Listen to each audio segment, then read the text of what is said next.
Selamat petang, bagaimana Nanda kemeriahan upacara melukat yang jadi rangkaian awal jelang pembukaan World Water Forum ini? Dan juga soal isu apa saja ini nanti yang bakal disoroti dalam World Water Forum ke-10 yang dilaksanakan di Bali nih?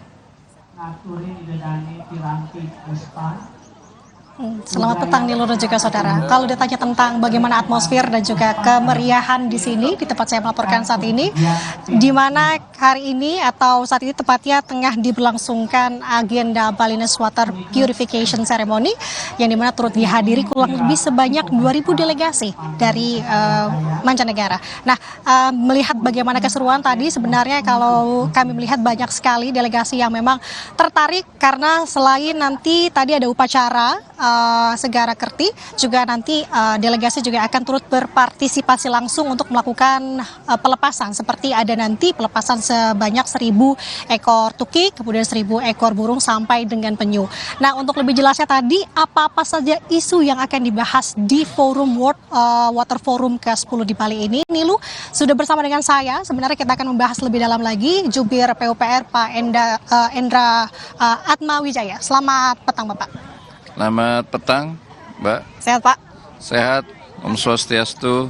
Assalamualaikum warahmatullahi wabarakatuh. Selamat sore. Sore. Pak, mungkin bisa dijelaskan sedikit terkait dengan agenda ini di Pulau Bali, di Pulau Turtle ini, seperti apa? Ya, jadi untuk perhelatan World Water Forum ke-10, ini memang perhelatan yang sangat penting ya bagi komunitas air dan juga untuk masyarakat di seluruh dunia, karena berbagai isu yang memang kita rasakan dari beberapa dekade terakhir memang semakin banyak tantangannya ya. Jadi kita harus mencari solusi-solusi global dan aksi-aksi pada tingkat lokal bersama.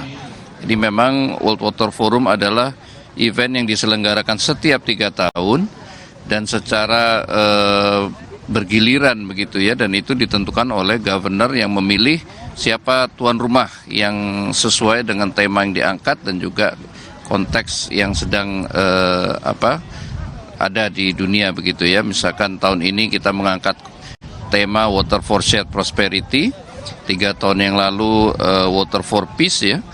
Kemudian sebelumnya sampai yang pertama tahun 97 itu di Marrakesh. Nah, kita mendapat kehormatan menjadi tuan rumah World Water Forum ke-10 dengan tema air untuk kesejahteraan bersama. Karena begitu pentingnya air di segala lini kehidupan ya. Jadi itu untuk pangan, untuk energi, untuk perkotaan, untuk tourism dan berbagai kepentingan lain. Saya kira air mendapat tempat yang tinggi pada World Water Forum ini, dibahas oleh berbagai aktor. Dan ini yang unik dari World Water Forum karena dia tidak hanya melibatkan pemerintah pada berbagai level ya, tapi juga ada parlemen, ada mayor ya, wali kota, ada governor, kemudian juga ada swasta, akademisi, bahkan youth juga ikut terlibat di dalam membahas upaya-upaya mencari solusi dan aksi yang nyata tersebut.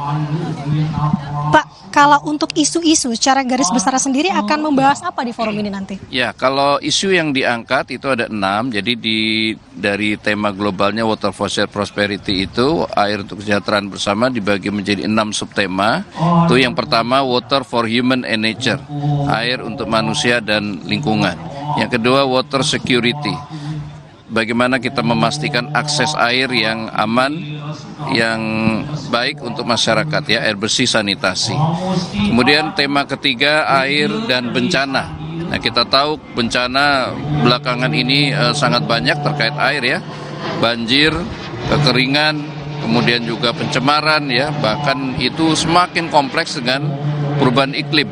Ya, kita di musim-musim seperti ini masih seharusnya sudah masuk transisi ke musim kering, tapi kita masih berhadapan dengan bencana yang sangat masif ya, yang kita lihat di Sumbar, kemudian di Dubai, kemudian di Brazil belakangan ini sudah lama tidak pernah terjadi ya, itu karena perubahan iklim dan sebagainya. Jadi saya kira memang air dan bencana ini satu topik yang sangat erat sekarang di dunia.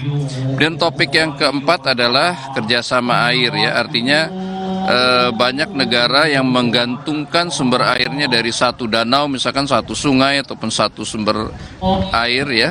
Nah itu yang tapi di situ digunakan untuk bersama-sama.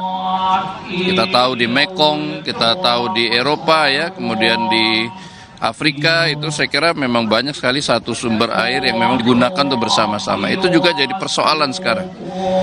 Nah kemudian yang kelima topiknya adalah pembiayaan. Bagaimana kita menyediakan air yang layak, yang baik untuk masyarakat ya dengan kualitas yang baik, tersedia sepanjang waktu, itu butuh pendanaan. Ini perlu inovasi-inovasi. Pemerintah saja tidak cukup, masyarakat saja tidak cukup, harus ada dunia usaha juga. Nah di situ kita menggabungkan berbagai potensi dari sumber daya keuangan untuk bersama-sama mengeroyok ya proyek-proyek air, bendungan, kemudian air minum, sanitasi, ya, kemudian PLTA untuk hydropower. Nah itu saya kira sangat penting, termasuk untuk pangan kita, keberadaan air sangat penting. Yang keenam, isu yang terakhir yang dibahas adalah soal teknologi dan inovasi. Nah ini misalkan teknologi sekarang banjir kita sedang intensifkan ya di Padang atau di Sumbar itu dengan teknologi modifikasi cuaca. Itu salah satu upaya kita mengurangi risiko bencana dengan teknologi. Kemudian digitalisasi, bagaimana mengontrol sungai-sungai kita itu dengan teknologi satelit ya, pencemarannya, level airnya dan sebagainya. Jadi memang kita menggunakan berbagai teknologi untuk memitigasi bencana, kemudian juga mengurangi resiko bencana. Ya, harapannya mencari solusi dari krisis global gitu ya. Baik, terima kasih Pak Hendra atas waktunya. Kita akan berbincang lagi setelah ini, Bapak. Terima kasih banyak. Itu tadi Nilu, secara garis besar adalah tentu dari forum ini akan mencari bagaimana solusi-solusi ke depannya terkait dengan krisis air global. Sementara demikian, Nilu kembali ke studio. Terima kasih Nanda Aprilia, jurnalis Kompas TV langsung dari Bali. Saudara